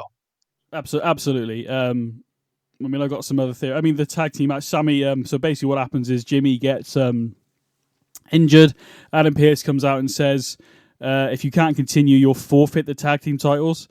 I didn't know that was a rule. I thought, if anything, if the match is if by the time they sorted out, it could have been a count out, and they would have retained via count out, championship advantage. But okay, but this forces. Not forces, but Sammy basically offers his services to help Jay defend the Raw Tag Team titles, which he does. They do it successfully, and I'm like, how many more times are you going to make this poor lad Sami Zayn jump through hoops bloodline? Look at what he's doing now. He not only defend. I thought he's proven himself. I mean, he's done everything known to man to do to help him out. But it's got to be Heyman and like you said, others planting the seeds in Roman's head, trying to convince him, hey, Zayn's this turncoat. So, by the way, I want to give a shout out quickly to Solo Sikoa, because he went to deliver that Samoan spike, and obviously Jay stops him, which was really cool, because 6 months ago or 4 months ago that wouldn't have happened. Jay would have jumped on Sammy and started beating him up as well, probably before War Games. But after that, Solo Sikoa was literally stood there deadpan, like stern, like looking like the big heavy. And even when he goes to leave the ring after Roman does announce that Sammy's not guilty, thanks to Jay putting his own video package together, which is really good. If you haven't seen this, ladies and gents, you need to go and see this segment of Raw from this past week. It's really good. It's a great segment. It's riveting. I mean, if you like just storytelling, even if you're not a wrestling fan, go watch it. What's good about it as well is the fact that if you haven't been following the entire story of the Bloodline and the story of Roman and stuff, this kind of recaps it for you from the moment when Sammy was really starting to hang around with them. And it's been going pretty much since July, August time. And we're now in January. So this is how long that story's been going for. It was so successful with Zayn's involvement that they had to continue it, from what I understand. A Feeling Usi shirt, and everything. So it's been, and then the Honorary Uso shirt, and it's been really good. So whether it ends at WrestleMania, I don't know. Whether it ends by Elimination Chamber, I still don't know. But I feel that it's almost like a gangster movie, isn't it? Well, I think we're almost getting to that point. It's almost like if the Godfather, the Samoan Godfather. It's almost like, Sammy, he's pulling the strings. Heyman's either Robert Duvall's role, Consul Yeti, or, consigliere, however you say it. And then, you've got Roman, who's like Marlon Brando or Al Pacino. And the Usos are either Sonny or Fredo, or maybe, Sammy probably needs to be Fredo. But it's, you could make parallels to movies, even Absolutely, though we're talking wrestling.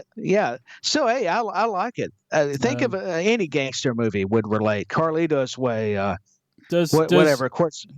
Do we see the fracture of the Bloodline by WrestleMania or just before WrestleMania? I don't know.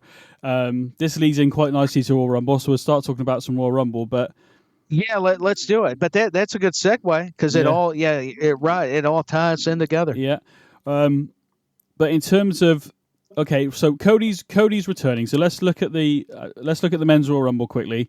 I do have it open. There we go. So I think I did this list the other day. I don't think it's changed, but I'll do it again quickly to run it down. So the people that are actually in the Rumble as it stands, in the men's Rumble at least: Karrion Kross, Rey Mysterio, Santos Escobar, Baron Corbin, Braun Strowman, Omar, Sheamus, McIntyre, Gunther, Austin Theory, Seth Rollins, Bobby Lashley, Ricochet, Kofi Kingston, and Cody Rhodes is making his return. As I'm looking at this, Sami Zayn is not in the Rumble. But the only two I can see realistically, I mean, maybe a third, I will say, but the top two for me would be Cody, obviously, and so I'm saying this, so I'll give you my four, okay? If The Rock returns, I don't see it, but if The Rock returns, maybe The Rock wins the Rumble. I think there's better ways of doing that. You don't need for The Rock to win the Rumble, but okay. Karrion Kross, a possibility. That would be quite interesting. You know what? That was actually, didn't mean to get ahead of you, but that was one of my sleepers. That was one of my picks. Maybe Karrion Kross. Yeah. Cody Rhodes is, I think, the fan favorite, returning and stuff. But if Sami Zayn enters, because what happened at the end of Raw, Roman said, "Go home, finish tonight off. Don't go anywhere. Don't come to SmackDown. I'll see you at the Rumble, which is where you'll prove your final test." Now, this might only mean him helping him retain the title against Kevin Owens. What if he wants Sami to be in the Rumble? Maybe Sami doesn't win the Rumble, but maybe Sami is a runner-up. I don't know. But in terms of the most popular people at the moment, in terms of regulars who are consistently in the company, it's got to be like Karrion Kross, Sami or Cody. McIntyre, yeah, and maybe McIntyre. But like, I don't know that he's going to win it. But you were talking favorites. I mean, he still would be somebody I would consider. One of those stalwarts for him. Yeah, definitely. We'll talk a bit more about the men's Rumble in a moment, but in the women's Rumble, the only names that are still on this list, this is actually on WWE.com, so this is actually their own website. Emma, Zelina Vega, Shayna Baszler, Candice LeRae, Rhea Ripley, Raquel Rodriguez, and Liv Morgan. Allegedly, there was some stuff leaked the other day, and apparently it's a piece of paper with the winner of the who's going to win the Rumble this year for the women's. Don't be funny. Yeah, I could print that off at home and say that I got it from WWE. Don't be so stupid. But before I saw that, the most popular woman I think at the moment in terms of the women's division, and this is no disrespect to Charlotte Flair because she's a champion, or Bianca Belair, or even Alexa Bliss, to be fair, or anybody else on the roster, but Rhea Ripley with Judgment Day at the moment, I think has to be probably one of the top favorites to win the Rumble this year for the women. She's got to be.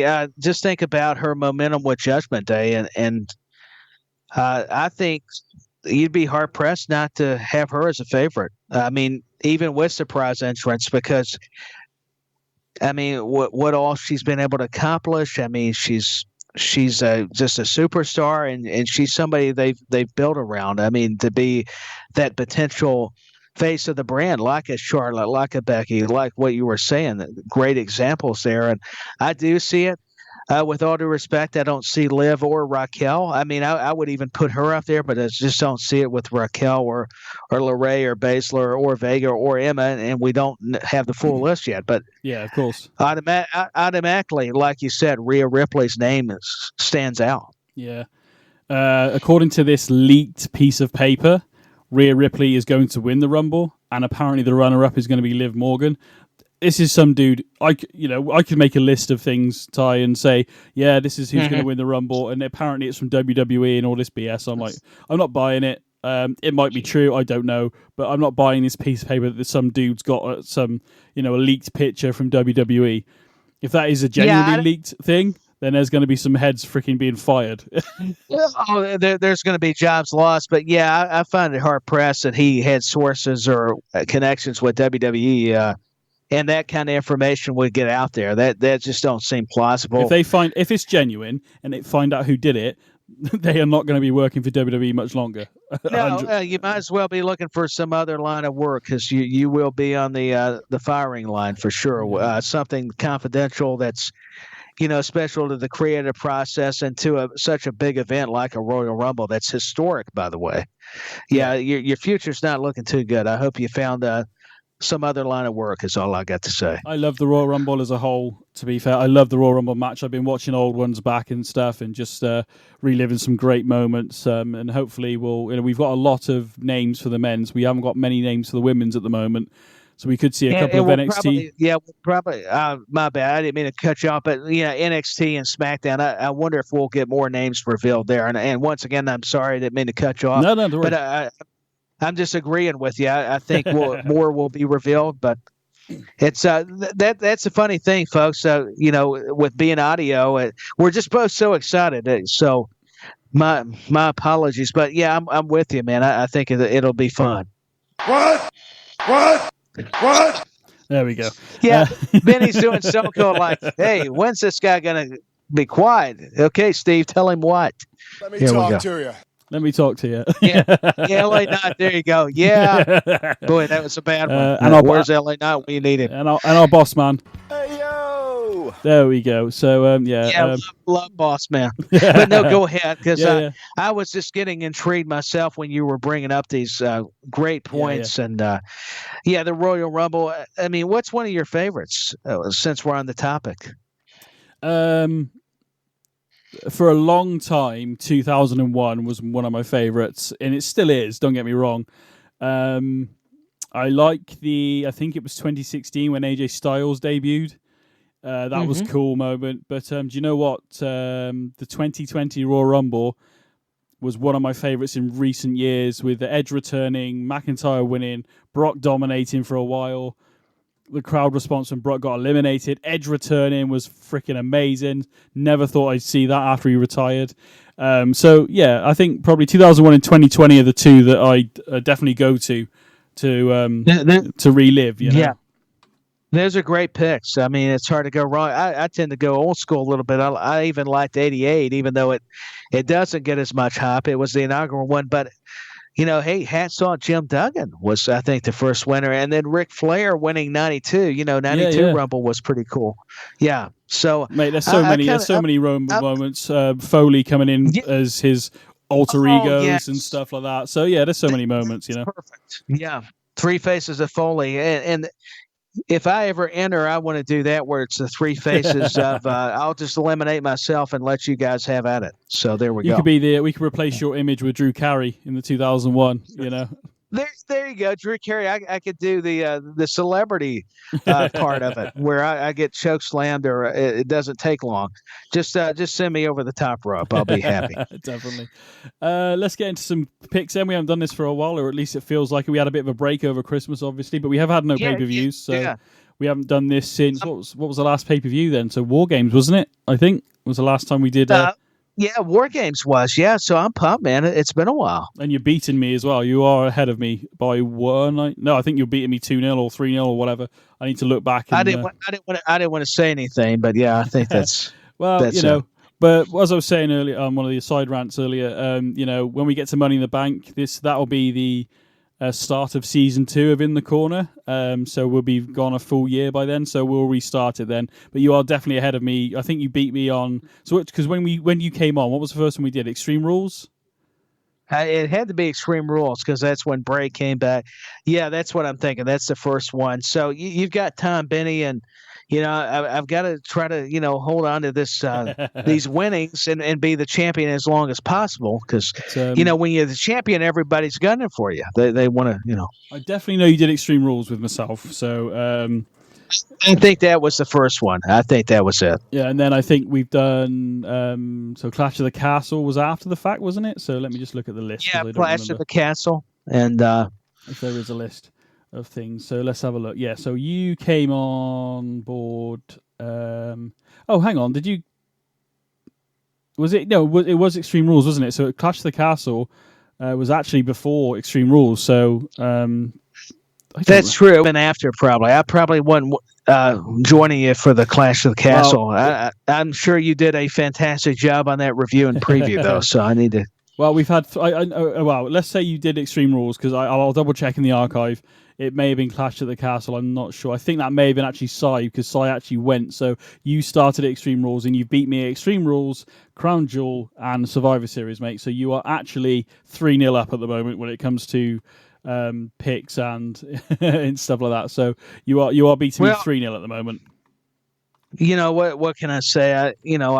I can't help it. Creative. I slipped them some things, and there you go. Mate, you're winning, mate. Just brag, man. Come on. Anyway, no, I'll brag. I've been bragging. I try to be nice, but no. If you want me to brag and go full hill, brag for God's sake. Yes, I am the champion. It's going to take Benny and everybody that's a part of this network a long time to take me down because I elevate people. They don't elevate me. Come on. Yeah, Steve Austin, Tyler is winning. What? Yeah. Yeah, even Stone Cold. If I've got Stone Cold to agree even by saying what, then I must be onto something good. I'm going to get some tips from LA Knight, I think. Let me talk to you. So he can give me some tips. Anyway, let's get on with it. These are going to be quite hard because there's 2 matches here, which is obviously both women's and men's Rumble match. That's quite a hard one to predict in itself, to be honest. So, but we'll go for it. Very different. I've never guessed a winner before, to be honest, in the Rumble. Not in this style. Right, so as it stands, according to WWE.com, as of now, we've got the Mountain Dew Pitch Black match, Women's Royal Rumble, Men's Royal Rumble, the Raw Women's Championship match, the Undisputed Universal Championship. So those are the matches we're going to try and guess, because there might be another 2 on here, I reckon, before the end of the night. But no, that's what's been announced as of now as we sit here recording. So, gotcha.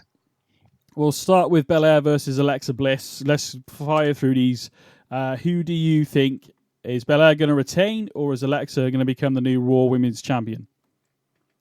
Belair's retaining. I think it's too early for Alexa right now. Slightly annoying, but I'm going to go the same. Not that because if I get it right, it's a point each, so it doesn't really make any difference. But I'm going to go Belair. I think there's more to come from Alexa. I think this may be the start of something, possibly with Bray being around at the same show. I don't know that for a fact, but I feel like this is the starting point for what's going on there. It's a bit disappointing. Yeah, I do too. That's the motivating factor. And Bianca's just on a tear. I see her taking that to at least WrestleMania. Okay, cool.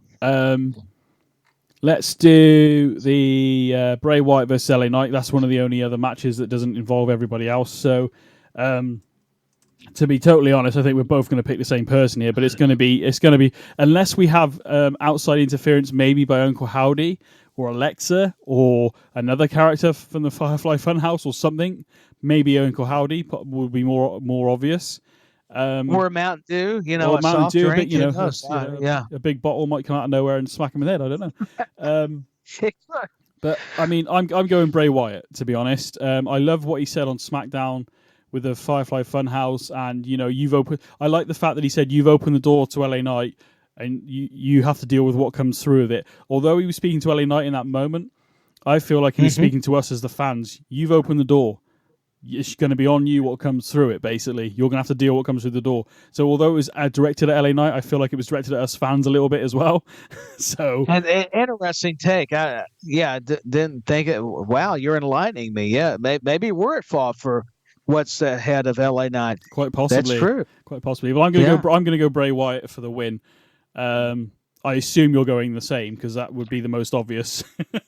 Yeah, I'm going to have to go Bray, and I really enjoy LA Knight, but I just don't see Bray losing, especially when it's his first match back. Yeah. Yeah.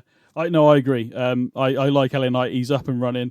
The let me talk to you. That stuff going on and and all that kind of stuff is it is really good, isn't it? So it's tremendous. So at the moment, there's nothing to separate us, to be honest, in terms of the predictions.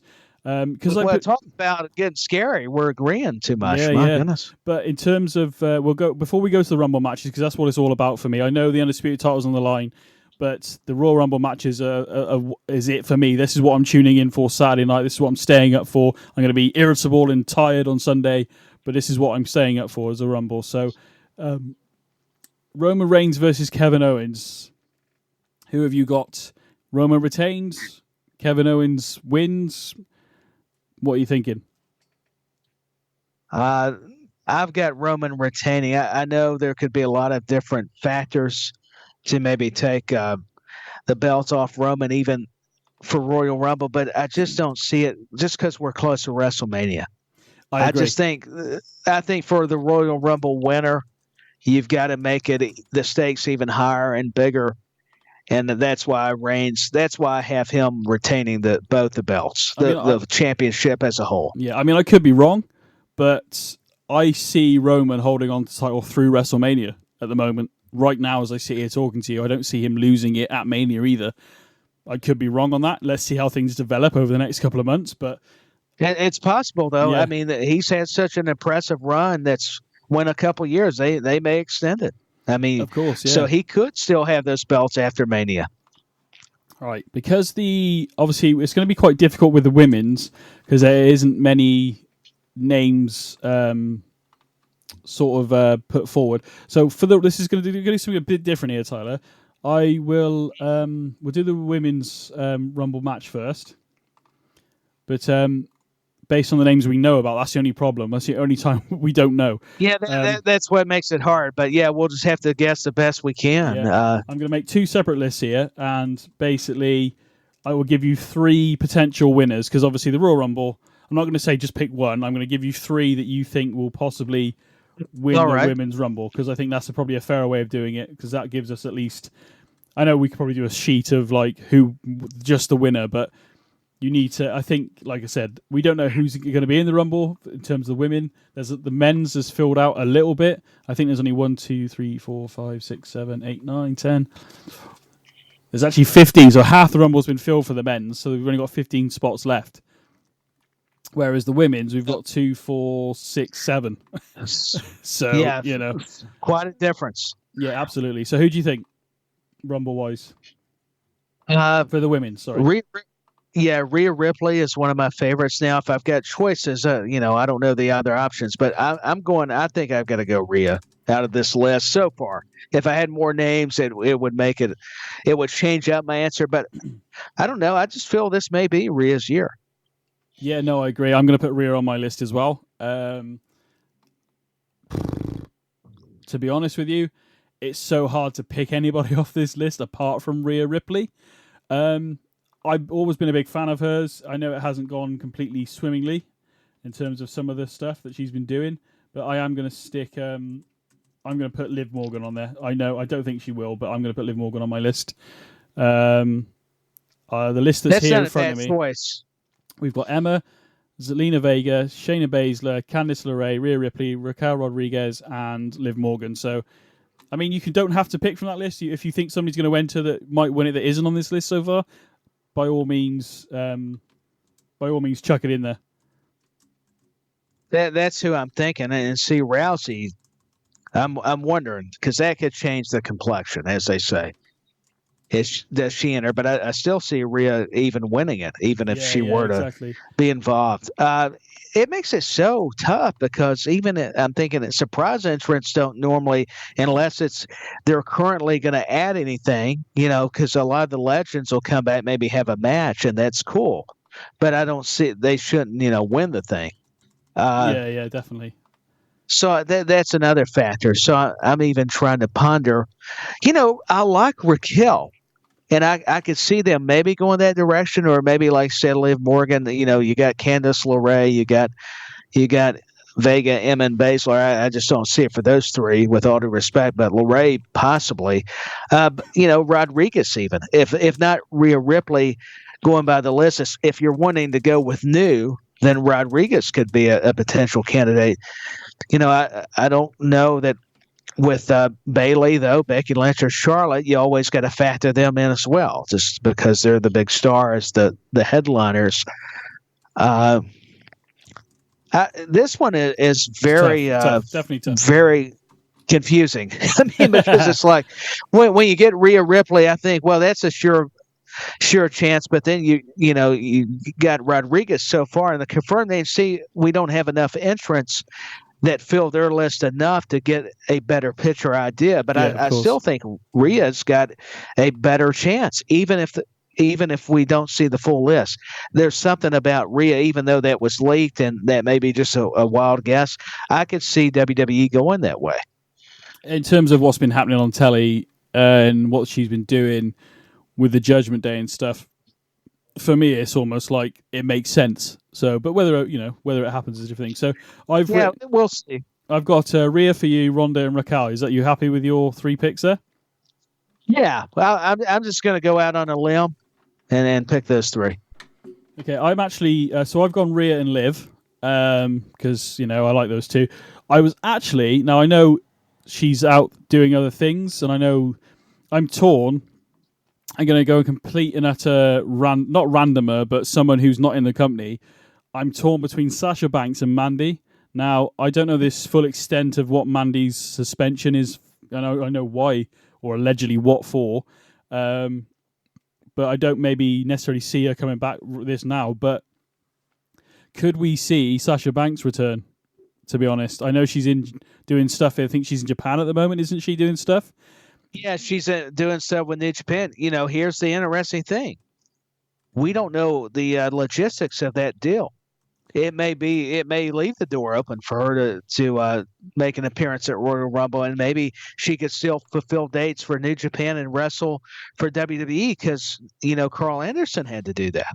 So it's very possible that Banks is not out of the question to enter the Royal Rumble, and that would be a surprise just because knowing how she left, and that would still get a reaction, and knowing that New Japan appeal from that audience, they would be interested. Could we see the forbidden door, as they say? Yeah. I don't know. I'm actually going to change Liv to Bayley. I know she's not. If she's in the Rumble, I'm going to change Liv to Bayley. Actually, no offense to Liv, I'm a massive fan of hers, but I'm going to change Liv to Bayley. I'm even thinking of changing Sasha to Becky. But we've had Becky do it before. Not to say she couldn't do it again. I just don't know whether that's her road at the moment, because there's more stuff going on with Bayley. Neither. So depending on the storyline, but who knows? This is the big what if these Royal Rumble matches, but we all adore them. That's what makes them so exciting. I'm going to go Rhea, Bayley, and Sasha. I know that Sasha's probably an absolute pipe dream. But what I'm thinking is Bayley could win the Rumble, so she's now set herself up for Mania. Maybe Becky, maybe Elimination Chamber, they have a women's match for the title, which then makes it so it's Bayley versus Becky at WrestleMania, maybe. I don't know. But that would be quite cool to see, to be honest. The way the story's going at the moment, that would make, we've got a few months for Mania. We've got time to set that up, as far as I can tell. But We could both be wrong. I think Rhea is probably the favourite, to be honest. I think it's quite easily to say that, mate, to be fair, isn't it? Yeah, it's just the way the momentum that's behind her with Judgment Day. You said it, and just everything's kind of aligning as far as Rhea too. We're starting to see this could be her big moment to, that will propel her career even farther. Because she's only had that WrestleMania match when she was still in NXT against Charlotte when it was still the pandemic. This would give her that moment with the audience for Royal Rumble and the opportunity to main event and headline, or at least be in the women's title picture for Mania. So think about what that could do for her. Yeah, no, I agree. In terms of the men's, it's not any easier. I know we've got a bigger list, but there's still at least 15 other participants that we don't know about, to be honest with you. I'll give you my first one straight away. I assume yours is probably going to be the same. But Cody Rhodes, I assume. Cody Rhodes is my first pick to win the Rumble. That makes absolute sense. Yeah, Cody Rhodes is hard not to choose just because knowing his injury, the time off, and who knows what the plans were originally before he got hurt, because he got the big push at Mania, taking on Seth and having their trilogy and getting to, have some matches on Raw. So, you'd be hard pressed not to pick Cody Rhodes. Another name I'm going with is, you kind of led to it, and we both agreed, Karrion Kross. As far as the names, what we have. Yeah, of course. I don't know that, again, that you wouldn't sneak. It's hard to pick, isn't it, when you don't have the whole... And it would still be hard with all 30. But Karrion Kross, yeah. Karrion Kross is someone, though, who could be that sleeper, though. That I'm trying to think of it in that vein, too. He could be somebody you don't expect that could... Or at least he could be a runner-up, if nothing else. I don't know. But, yeah, Cody's got to be up there. A lot of people say maybe Lesnar, maybe, is going to enter. Maybe it'll be Lashley, even though his name's not showing up. You think of Gunther, Sheamus, and Drew McIntyre, Strowman. Escobar, I like him. I just don't see him. That would be a favorite if it was me. But in this kind of match, I don't know. To me, it's got to be a guy that's had a little bit more time. And I don't know. I think Seth Rollins, I'll take it back. I like Austin Theory also. Yeah, I kind of like those guys. I got to change up my picks a little bit. I like Cody, and as much as I like Karrion Kross, I don't know. You got Theory and Rollins, both those guys. To me, it's kind of hard to not pick both of them. Absolutely, could be winners potentially.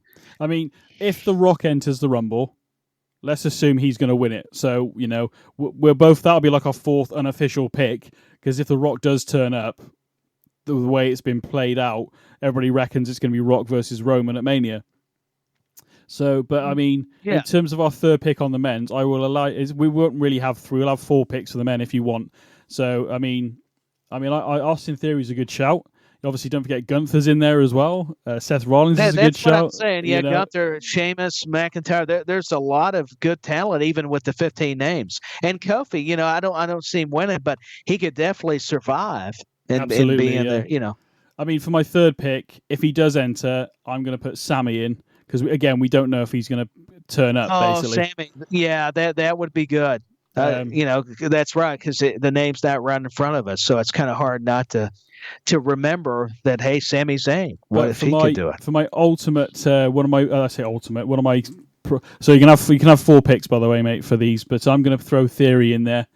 As an outsider. That's who I was going with. Yeah, I was going to throw him in mine. I'm throwing Rollins. I don't know whether... I hate to count out Lashley. I just don't know that he needs it. I mean, a lot of people have been talking about Rock and stuff. I mean, what do you think the chance of Steve Austin turning up in the Rumble this year? See, that's the thing. That's true. Everybody's talking Rock, but maybe Stone Cold makes the surprise entrant. I mean, and Rock versus Roman. You never know. Rock versus Roman, box office. Roman versus Austin, box office. But whether it happens is a different thing. But is it going to be the most technical match of all time? No, but it would be Rock Hogan, hype. It would be that level. Yeah, it would be where you could have that dream match without it having to be this 5-star contest. a lot of times they didn't even need to hit a lot of moves. It was listening to the audience, the crowd, and that electricity Gorilla Monsoon would talk about. So, no, you're onto something. Hey, maybe Austin Reigns, maybe Rock Reigns, maybe it's Cody and Reigns if he wins. It's, maybe Seth or Austin Theory, or if Brock wins, maybe does Brock get it? But we've just seen it so much. But did they go back to it? I just don't want to see it, but that doesn't mean it's not going to happen. Of course. I mean, so you're going Cody, Karrion Kross, Seth. Did you say Theory? Yeah, I said Theory. Okay, Theory. Okay, cool. And I think that's 4. So I don't want to go over my limit to show you I'm following the rules. So I don't want to. I just thought it might be nice because again, we don't know all of them. I mean, we could have gone 4 on the women's if you want to. To be honest, you've got Rhea, Ronda, and Raquel. I've got Rhea, Bayley, and Sasha. The only one I would add to the name, if you allow it, would be Becky. If you want to do 4 for the women as well. Yeah, Becky's a great choice, and Bayley too, and Charlotte. I think. Well, Charlotte's the SmackDown Women's Champion, so. Yeah, that's true. She's not going to be in there. But in theory, she probably wouldn't be in there, but it's not stopped people before, has it? So you never know. No, that's true. They're both valid points. I liked how you brought up Bayley, though. I don't mind Becky in that spot, but what if Bayley did win it? Do you want me to put Bayley in for you? Yeah, just put her in there. I mean, cool. It's all on a whim anyways with these guests. Of course it is. We both think Rhea's going to win it, I think, overall. But so you've got Rhea, Ronda, Raquel, and Bayley. I've got Rhea, Bayley, Sasha. That would be amazing if she did come back. And Becky. It would be.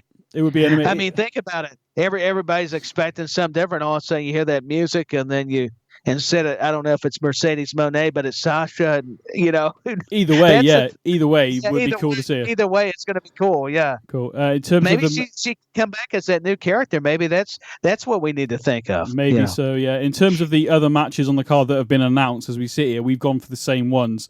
So the one that's going to define it is probably going to be the Rumble. But we've both got similar picks again, so this could be a complete draw, which makes it so you're still winning basically. But yeah, you've got Cody, Karrion Kross, Seth, and Theory. I've also got Cody and Karrion Kross, but the only one that's different between our two lists is I've got Sammy, possibly. That's a great choice because who knows, Sammy, like you were saying with Roman Reigns, he was trying to tell him, I don't want to see it a Rumble. Well, what if he shows up in the Rumble? Well, he doesn't want to see him in SmackDown. He wants to have his final test at the Rumble, and it's either, like I said, it's either going to be a case of help him retain the title, or you need to enter the Rumble, and I want you to win it. Maybe, I don't know. Whether Sammy wins it is a different thing, but cool, man. Well, that's all of the picks, mate. Wow, a mammoth show for the Rumble. I hope you all enjoy it. It is, yeah. We went long, but for the right reasons, man. Absolutely. A lot going on. Join me on Saturday afternoonish for the SmackDown review, look back and show, and maybe some last points before we get to the Rumble.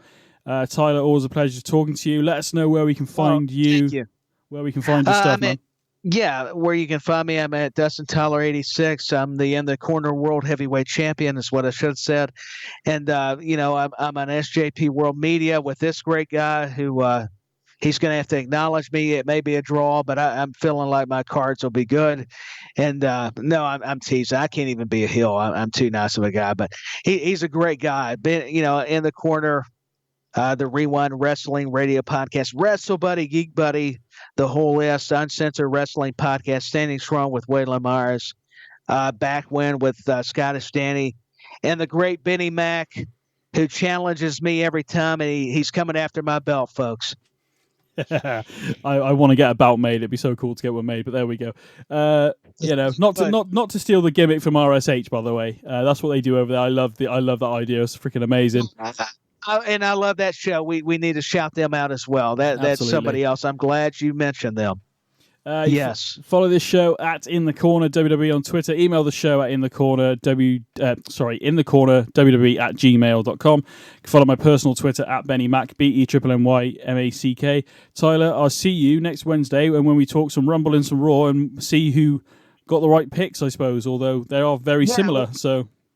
Yeah, they're similar, and we'll see who walks out the champion, or maybe it's just a draw, but it's going to be fun regardless, and I'm looking forward to it. Thank you very much, buddy. Thank you to everybody Oh, hang on a minute. We've got a technical glitch here. Straight away, I just realised I need to plug that in. There we go. Let's play the music. There we are. What? There we go. Right. So thank you very much for listening to the show. Very much appreciate it. We're here on SJP World Media Wednesdays and Sundays most of the time. We'll see you next Wednesday for some more In the Corner talk, and we'll see Tyler there as well. Tyler, once again, thank you very much for coming on the show, and I'll see you. You're very welcome. And we'll see you all next. I'll see you guys on Saturday for some SmackDown stuff, and I'll see the rest of you on Wednesday after the Rumble and after Raw. See you again very soon.